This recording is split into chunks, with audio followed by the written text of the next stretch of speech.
வணக்கம். இன்றைக்கி இந்த வீடியோவில் நம்ம பார்க்க போகிறது, இந்த சேனலில் இதுக்கு முந்தின வீடியோவில் நம்ம ஒரு போட் நெக் ப்ளவுஸில் ஹேண்ட் எம்ப்ராய்டரி த்ரெட்டு பீட்ஸ் எல்லாமே வச்சு ஒரு பியூட்டிஃபுல்லான ஒரு மாடல் வந்து ஆரி ஸ்டைலில் பண்ணுறது ஈஸியாக பண்ணுற மாதிரி அந்த மாடல் நான் சொல்லிக் கொடுத்தேன். இந்த வீடியோவில் அதோட ஸ்லீவும் ஃபுல் ஃபினிஷிங்கும் எப்படி இருக்கும் அப்படிங்கிறத நம்ம பார்ப்போம். அந்த ஸ்லீவ் பார்த்திங்கன்னா எல்போ வரைக்கும் வர மாதிரி உள்ள ஸ்லீவ்லேயே ஒரு பியூட்டிஃபுல்லான ஒரு மாடல், அது வந்து பிகினர்ஸ் கூட தைக்கலாம் அந்த மாதிரி ஒரு மாடல் நான் அதில் பண்ணியிருக்கிறேன். அது எப்படி பண்ணலாம் அப்படிங்கிறத பார்ப்போம். அதுக்கு முன்னாடி இந்த சேனலை இது வரைக்கும் சப்ஸ்கிரைப் பண்ணாதவங்க சப்ஸ்கிரைப் பண்ணுங்கள். சப்ஸ்கிரைப் பட்டனை கிளிக் பண்ணி பெல் ஐக்கானையும் கிளிக் பண்ணுங்கள். இந்த சேனலில் வர வீடியோஸ் எல்லாமே நீங்கள் மிஸ் பண்ணாமல் பார்க்கலாம். இப்போ இதில் டிசைன் பண்ணுறதுக்கு சாரீ கலர், காட்டன் த்ரெட்டு, அப்புறம் பீட்ஸு, அப்புறம் டியூப் பீடு, இது எல்லாமே தேவையானது. இப்போ இந்த ஸ்லீவோட நீளம் 11.25 இன்ச் இருக்குது. தைச்சதுக்கப்புறம் 10.5 இன்ச்சு வர்ற மாதிரி உள்ள ஸ்லீவ். இது 8.5 இன்ச்சு தான் இருக்குது. சுற்றளவு 9.5 இன்ச்சு தேவையானது. அதில் நம்ம ஜாயிண்ட் போட வேண்டியது வரும்.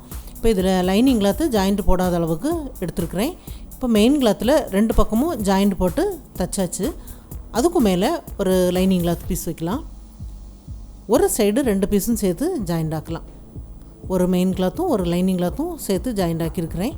லைனிங் கிளாத்தை திருப்பி நல்லா அந்த மாதிரி தேய்ச்சி விட்டுட்டு பதிகிற மாதிரி ஒரு தையல் தைச்சிட்டு அதை அப்படியே அடிப்பக்கமாக திருப்பி 2 கிளாத்தையும் சேர்த்து வெளிப்பக்கம் ஜாயிண்ட் ஆக்கிடலாம்.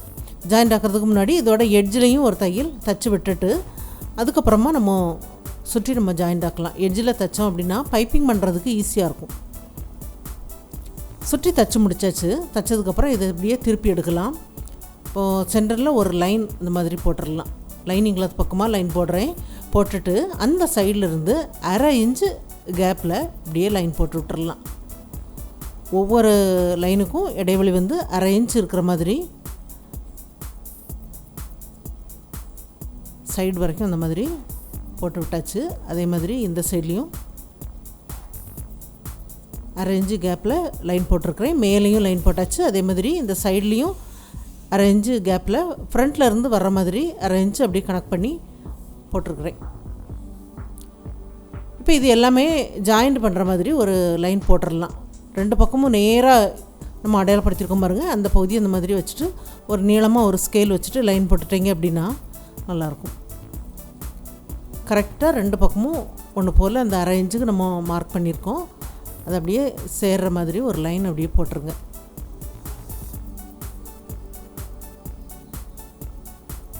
ஒரு பக்கம் லைன் போட்டாச்சு. அதுக்கப்புறம் இந்த சைட்லேயும் 2 சைட்லேயும் நம்ம 1/2 இன்ச்சுக்கு அடையாளப்படுத்தியிருக்கோம் பாருங்கள்.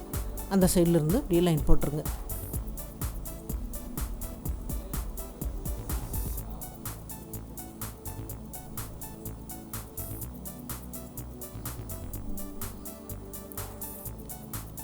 இது எல்லாமே லைன் போட்டு முடித்தாச்சு. இப்போ இதே மாதிரி இன்னொரு ஸ்லீவுக்கும் இந்த மாதிரி லைன் போட்டு வச்சிடலாம். இது காட்டன் த்ரெட் எடுக்கலாம். இப்போ ஒரு ப்ளைனான பாபினில் இந்த மாதிரி சுற்றி விடுங்க. இந்த பாபின் கேஸ் இருக்குது பாருங்கள், அது வந்து இந்த ஸ்க்ரூவை கொஞ்சம் லூஸ் பண்ணி விட்டுக்கோங்க. நான் இதுக்குன்னே ஒரு பாபின் கேஸ் வந்து வச்சுருக்கிறேன். நீங்கள் எப்போதும் யூஸ் பண்ணுறத யூஸ் பண்ணாமல் இதுக்குன்னே ஒன்று வச்சுக்கோங்க. ஆரம்பிக்கும் போது நம்ம கையில் கொஞ்சம் அந்த எண்டை பிடிச்சிருந்தோம் பாருங்கள், அந்த பகுதியை கட் பண்ணி விட்டுட்டு அப்புறமா நல்லா ஃபுல்லாக சுற்றி விட்டுருங்க. சுற்றி விட்டுட்டு நம்ம இந்த பாபின் கேஸில் நம்ம போட்டு பார்க்கணும். போட்டு பார்க்கும்போது அது வந்து இந்த மாதிரி ஸ்மூத்தாக வர்ற மாதிரி இருக்கணும். நல்லா டைட்டாகவும் இல்லாமல் லூஸாகவும் இல்லாமல் அந்த மாதிரி வரணும். ரொம்ப டைட்டாக இருந்ததுன்னா கொஞ்சம் கூட அந்த ஸ்க்ரூவை லூஸ் பண்ணி விட்டுக்கோங்க. அப்புறம் மேலே நார்மலாக நம்ம எப்போதும் தைக்கிற மாதிரி உள்ள த்ரெட்டு போட்டுக்கோங்க. இந்த டென்ஷனை கொஞ்சம் டைட் பண்ணி விட்டுட்டு ஒரு லைனிங் கிளாத்தை 2ஆக மடித்து நம்ம தைச்சி பார்க்கலாம். தைச்சி பார்க்கும்போது அந்த ஃபினிஷிங் எப்படி இருக்குது அப்படிங்கிறத எப்போதும் நீங்கள் பார்த்துட்டு தைக்க ஆரம்பிங்க. இப்போ தைச்சிட்டு நம்ம திருப்பி பார்க்கும்போது அந்த தையல் பார்க்கும்போது தெரியும், அப்படி முத்து முத்தாக இருக்கிற மாதிரி இருக்கும் பாருங்கள். ஏன்னா மேலே அப்படி ஒரு சொரசொரப்பாக இல்லாமல் அந்த ஃபினிஷிங் வந்து ரொம்ப நல்லா இருக்கணும். அந்த தையல் வந்து நல்லா உள்பக்கம் நல்லா டைட்டாக அப்படி போகிற மாதிரி இருக்கணும். மேலே அந்த கிளாத் வந்து அப்படி முத்து முத்தாக இருக்கிற மாதிரி இருக்கும். அந்த மாதிரி இல்லை அப்படின்னா இன்னும் கொஞ்சம் அதை டைட் பண்ணிக்கோங்க. டைட் பண்ணிவிட்டு இன்னொரு தையல் தைச்சி பார்த்துட்டு நம்ம இந்த ஸ்லீவில் தைக்க ஆரம்பிக்கலாம். ஃபஸ்ட்டில் நம்ம சென்டர் பகுதியிலேருந்து ஒரு லைன் போட்டோம் பாருங்கள். அதிலேருந்து மேல் பக்கம் இருந்து தைக்கிறேன். தைச்சிட்டு இந்த பக்கம் வந்ததுக்கப்புறம் அதை அப்படியே திருப்பி இன்னொரு லைனுக்கு வரலாம். ஒவ்வொரு லைன் போட்டிருக்கிறதுலையும் ஒரு தையல் லைன் வர மாதிரி தான் தைக்கிறேன். ஆரம்பித்த பகுதியை கொஞ்சம் கட் பண்ணி விட்டுருங்க. ஏன்னா நீளமாக இருக்கும்போது அது வந்து ரெண்டாவதாக நம்ம தைக்கிற பகுதியில் ஜாயிண்ட் ஆயிரும்.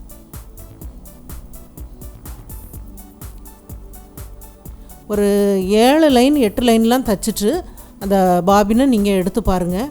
எடுத்து பார்த்துட்டு அது கொஞ்சமாக இருந்தது அப்படின்னா அதில் ரெண்டாவது ஃபில் பண்ணிவிட்டு நீங்கள் தைக்க ஆரம்பிங்க. எல்லா பக்கத்துக்குமே நான் தைச்சி முடித்தாச்சு. இந்த சைடும் தைச்சிருக்கிறேன், அதுக்கு கிராஸில் வர லைனுக்கும் தைச்சி முடித்தாச்சு. இப்போ நம்ம திருப்பி பார்க்கலாம். பாருங்கள், எல்லா பக்கமுமே தைச்சி அந்த ஃபினிஷிங் ரொம்ப நல்லா வந்திருக்கு. இதில் இப்போ பைப்பிங் பண்ணுறதுக்காக சாரீ கலர் கிளாத்தை ஒன் சைடாக மடித்து தைச்சிருக்கிறேன். கிராஸ் பீஸ் ஒன் சைடாக மடிச்சிருக்கிறேன். அடிப்பக்கமாக கிராஸ் பீஸ் வச்சு இதில் நம்ம பைப்பிங் பண்ணலாம். லைனிங் கிளாத் மேலே தெரிகிற மாதிரி வச்சுருக்கிறேன். ஃபஸ்ட்டில் அந்த மிஷின் எப்படி இருந்ததோ அதே மாதிரி அந்த டென்ஷனை எப்போதும் போல் நீங்கள் லூஸ் பண்ணி விட்டுக்கோங்க. அந்த பாபின் கேஸையும் நீங்கள் மாற்றி விட்டுக்கோங்க. நம்ம இதுக்குன்னு வச்சுருந்த அந்த பாபின் கேஸை வந்து மாற்றி வச்சுட்டு எப்போதும் தைக்கிறத போட்டு இப்போ தைக்க ஆரம்பிக்கலாம்.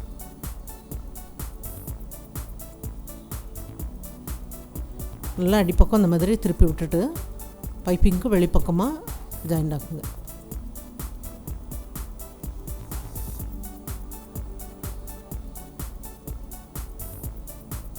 தைச்சி முடித்தாச்சு. தைச்சதுக்கப்புறம் இந்த அப்படியே ரெண்டாக மடிக்கலாம். ரெண்டாக மடித்து சென்டரில் அடையாளப்படுத்தி விட்டுறலாம். நம்ம சென்டரில் இருந்தால் தைக்க ஆரம்பித்தோம். அந்த லைன் வந்து கரெக்டாக அந்த பகுதியில் வரும். இந்த லைன் தான் சென்டர் பகுதி. இந்த பகுதியில் ஒரு 2 லைன்லாம் விட்டுட்டு ஒரு 2 ரூபி காயின் வச்சு அதில் அடையாளப்படுத்தி விட்டுறலாம். அடையாளப்படுத்தி விட்டாச்சு. இது சின்னதாக ஃப்ரேம் வச்சு இதில் நம்ம ஃபிட் பண்ணிடலாம். ஃபிட் பண்ணிவிட்டு ஒரு க்ரீன் கலர் ஸ்டோன் எடுத்துருக்கிறேன். அதை சென்டர் பகுதியில் வச்சு சைடில் ஹோல் இருக்குது பாருங்கள், அதில் தைச்சி விடுறேன். இப்போ நீங்கள் ஒட்டி விட்டுட்டுனாலும் தைச்சி விடுங்க. ஏன்னா ஒரு ஸ்டோன் அப்படிங்கும்போது நம்ம அப்படியே தைச்சி விட்டுறலாம். தைச்சி விட்டாச்சு. கரெக்டாக சென்டரில் தைச்சிருக்கிறேன். அடியில் முடிச்சு போட்டு கட் பண்ணி விட்டுருங்க.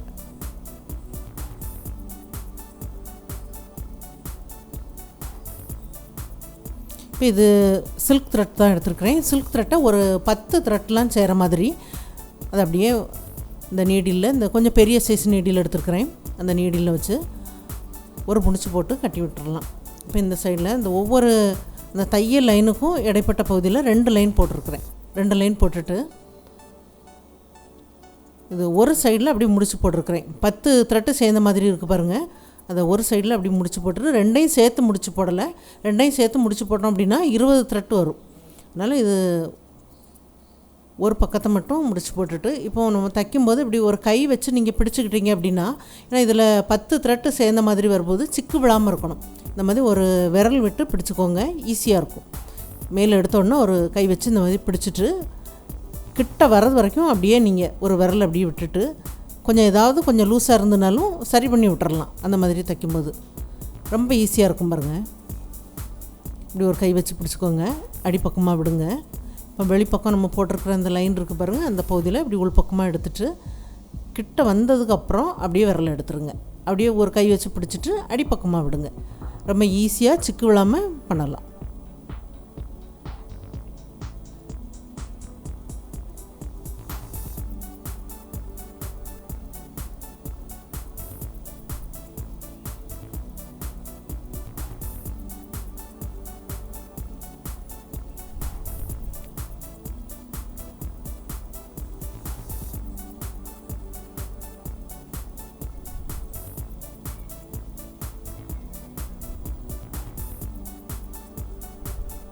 இந்த நார்மல் மிஷினில் நம்ம தைச்ச அந்த தையல் வந்து பார்க்கும்போது எவ்வளோ ஃபினிஷிங் ரொம்ப நல்லா வந்திருக்கு பாருங்கள். கொஞ்சம் நீங்கள் ட்ரையல் பண்ணிவிட்டு அந்த மாதிரி பண்ணும்போது ரொம்ப நல்லா வரும். நமக்கு எப்போதும் தைக்கிறதுக்கு அந்த மிஷின் ஏதாவது ரிப்பேராக போயிருமா அப்படின்னு கூட நீங்கள் நினைக்கவே வேண்டாம். ஏன்னா எப்போதும் நான் இதில் தான் போட்டுட்டு அதுக்கப்புறம் நான் அதில் உடனே நான் உங்களுக்கு தைச்சி காட்டியிருக்கிறேன். இப்போ இந்த பீடு எடுக்கலாம். எடுத்து இந்த சைடில் அடிப்பக்கம் இருந்து கோர்த்து இந்த ஸ்டோனுக்கு வெளிப்பக்கம் சுற்றி வர்றதுக்கு எத்தனை பீட்ஸ் வேணுமோ அதுக்கு தகுந்த மாதிரி வச்சு விட்டுட்டு ஆரம்பித்த பகுதியில் அடிப்பக்கமாக விட்டுருங்க. சின்ன பகுதி அப்படிங்கும்போது இது ஒட்டி விடணுங்கிறது இல்லை, அப்படியே நம்ம அப்படி தைச்சிட்டு சைடில் 2-3 இடத்துல அப்படியே தைச்சி விட்டுறலாம்.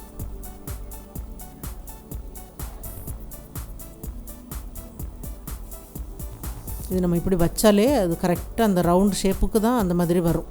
நான் உள்பக்கம் நமக்கு அதில் ஸ்டோன் இருக்கும்போது கரெக்டாக அதை சுற்றி வர்ற மாதிரி வந்திருக்கு. 2-3 இடத்துல அப்படி தச்சு விட்டுட்டிங்க அப்படின்னா ஸ்ட்ராங்காக இருக்கும். அதுக்கப்புறம் இந்த டியூப் பீடு எடுக்கலாம். எடுத்து இந்த ஒவ்வொரு க்ரீன் கலருக்கும் இடைப்பட்ட பகுதி இருக்குது பாருங்கள், அந்த பகுதியில் அப்படியே தைச்சி விட்டுருங்க. தைச்சி விடும்போது அது கொஞ்சம் நல்லா பளிச்சுன்னு அந்த மாதிரி தெரியும் பாருங்கள். அது கோல்டு கலர், இது க்ரீன் கலர்.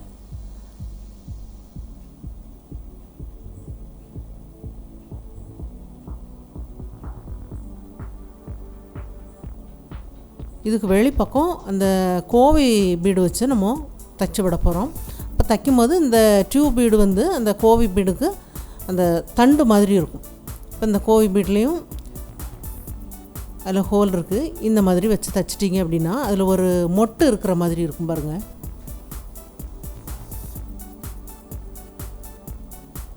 சுற்றி தைக்கும்போது இந்த டிசைன் ரொம்ப நல்லாயிருக்கு. ஆனால் ஈஸியாக பண்ணுறோம். இது ஒரு பெரிய சைஸு இந்த டிசைன் வந்து இந்த ஸ்லீவில் வருது பாருங்கள்.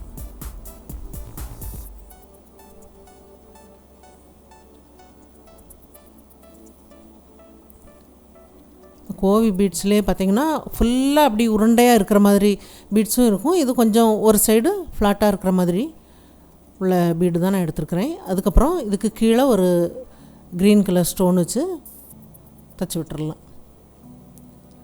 தைச்சிட்டு அதுக்கு வெளிப்பக்கம் இந்த மாதிரி க்ளூ வச்சு அப்ளை பண்ணிவிட்டு இந்த சைட்லேருந்து நீடில் எடுத்து இதுக்கு தேவையான நீளத்துக்கு அந்த பீட்ஸை கோர்த்துருங்க. கொஞ்சம் வச்சு பார்க்கும்போது 1-2 பீட்ஸு கூட உங்களுக்கு கம்மியாக இருந்ததுன்னா அப்படி வச்சுட்டு நீங்கள் 2ஆவதாக கூட அதில் கோர்க்கலாம். இந்த மாதிரி சரி பண்ணி விட்டுருங்க. கொஞ்சம் ட்ரை ஆகும்போது நீங்கள் சரி பண்ணிட்டீங்க அப்படின்னா அந்த ஷேப் வந்து ரொம்ப நல்லா வரும்.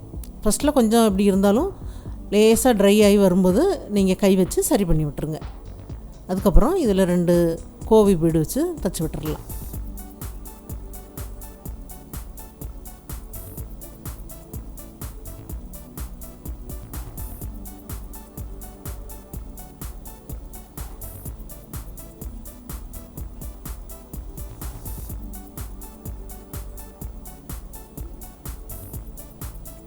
இந்த சைடுக்கும் சேர்ந்த மாதிரி அந்த த்ரெட் அப்படியே கட் பண்ணாமல் அப்படியே தைச்சி விட்டுறலாம்.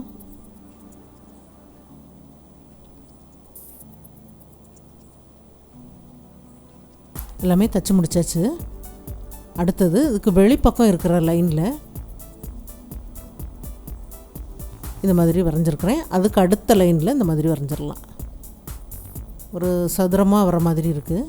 இந்த சைட்லேருந்து நீடில் எடுக்கிறேன். எடுத்துகிட்டு இந்த ஒரு லைனுக்கு எவ்வளோ பீட்ஸ் வேணுமோ அதுக்கு தகுந்த மாதிரி கோர்த்துருங்க.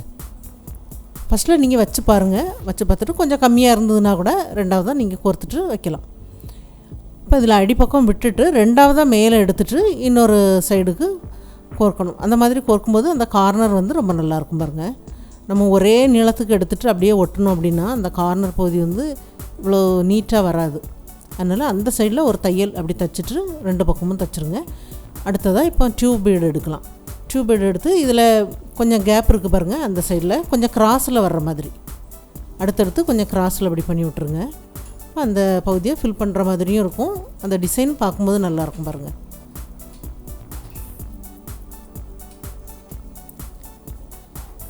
இந்த மாடல் பார்த்திங்கன்னா இது வந்து எல்போ ஸ்லீவுக்குன்னு இல்லை, ஷார்ட்டாக பண்ணுற மாதிரி உள்ள ஸ்லீவுக்கு கூட இந்த மாதிரி ஒரு டிசைன் வந்து நீங்கள் பண்ணி பாருங்கள்.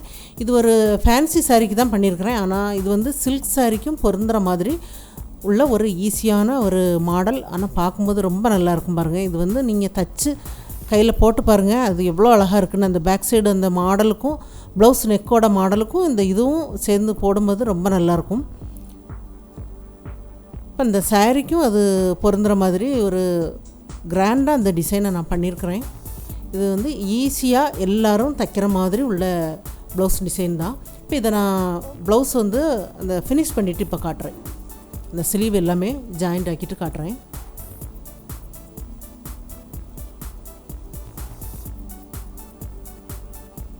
அந்த நெக்குக்கு வெளிப்பக்கம் வந்து கொஞ்சம் கேப் விட்டுட்டு இது பண்ணியிருக்கிறது ஒரு நெக்லஸ் போட்ட மாதிரி இருக்குது பாருங்கள். இப்போ எல்லாமே தச்சு முடிச்சாச்சு. எவ்வளோ அழகாக இருக்குது பாருங்கள். இது வந்து குயிக்காக ஈஸியாக பண்ணியாச்சு. இது வந்து யார் வேணாலும் தைக்கலாம். பார்த்தா இது வந்து ஒரு ஆரி ஒர்க் ப்ளவுஸுன்னு தான் யாருமே நினைப்பாங்க. அந்த அளவுக்கு எல்லோரும் அவங்கவுங்க ப்ளவுஸுக்கு தைச்சிடலாம். அந்த அளவுக்கு உள்ள ஈஸியான ஒரு தையல் மெத்தடில் தான் இதை நான் சொல்லி கொடுத்துருக்குறேன். இந்த ஸ்லீவ் ஜாயிண்ட் எல்லாமே ஒன்று போல் வர்ற மாதிரி கொஞ்சம் கவனமாக பார்த்து தைங்க. இது ஃப்ரண்ட்டில் நார்மலாக நம்ம எப்போதும் பட்டி ப்ளவுஸ் தைப்போம் பாருங்கள், அந்த மாதிரி உள்ள ப்ளவுஸ் தான் தைச்சிருக்கிறேன். இதில் கொஞ்சமாக தான் கேப் விட்டுட்டு அந்த டிசைன் பண்ணேன். அதுபோது அப்படி தைக்கும்போது அந்த 2 டிசைனும் ஒன்றோட ஒன்று ஜாயிண்ட் ஆகும்போது அந்த நெக்கு பகுதி ஒன்று போல் இருக்கும், கட்டாக இருக்க மாதிரியே இருக்காது. ஆனால் மேலே ஒரு ஹூக் வச்சுட்டு அதுக்கு அடுத்தது அந்த டிசைனுக்கு அடுத்தால ஒரு ஹூக் வச்சிடணும். அந்த மாதிரி வைக்கும்போது நல்லாயிருக்கும். ஃபுல்லாக தைச்சி முடிச்சாச்சு. அந்த டிசைன் பகுதியில் கொஞ்சம் மிஷினில் தைக்காமல் அந்த உள் பக்கம் நம்ம ஹூக் வைக்கிற பகுதியில் கொஞ்சம் கைனால் தைச்சி விட்டுருங்க. ரொம்ப அழகாக வந்திருக்கு. இப்போ அந்த சாரீக்கு இந்த ப்ளவுஸ் போடும்போது இன்னும் அந்த சாரீ ரொம்ப கிராண்டாக இருக்கிற மாதிரி இருக்கும். இப்போ இந்த ப்ளவுஸ் மாடல் பார்த்திங்கன்னா ஒரு பார்ட்டிக்கெல்லாம் கட்டுற மாதிரி உள்ள ப்ளவுஸ் டிசைன். இது எல்லாருக்கும் பிடிக்கும்னு நினைக்கிறேன். ட்ரை பண்ணி பாருங்கள். இந்த வீடியோ பார்த்ததுக்கு நன்றி. மேலும் வீடியோஸ் பார்க்க இந்த சேனலை மறக்காமல் சப்ஸ்கிரைப் பண்ணுங்கள்.